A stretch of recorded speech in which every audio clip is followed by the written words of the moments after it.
One of the main design elements of the large studio scale 44-inch Eagle Transporter was making sure the model had the strength and integrity to support its own weight. We all know how heavy these things are, and particularly at this large size. Therefore, the spine and the front and rear cages have been constructed exactly as per the original studio models, which is hand soldered steel front and back cages and top spine. But we also wanted to make sure that the 4 leg pods didn't buckle under the weight, so we basically sort of just over-engineered them.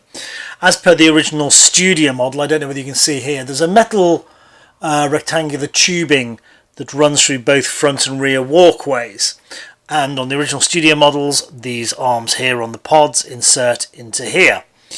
But to make sure these were substantially able to take the weight of the model, again, I don't know whether you can see clearly here, but in production, embedded in the resin is a metal bar in each of these support arms.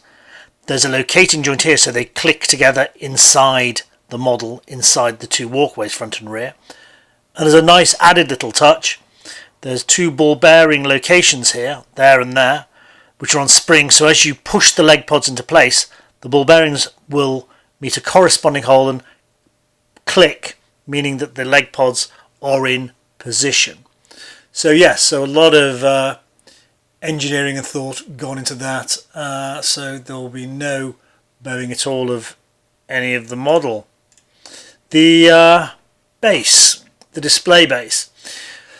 Originally this was going to simply be a printed card display base. I think it's 19 inches by 42 inches. What we've now decided to do, the model will actually be a large piece of 4mm thickness board printed in 2 halves, but what you have here is to join them together is a little magnetic joint and some locating holes which will be invisible on display, but we'll locate the 2 parts together. So it was quite an ingenious solution for that.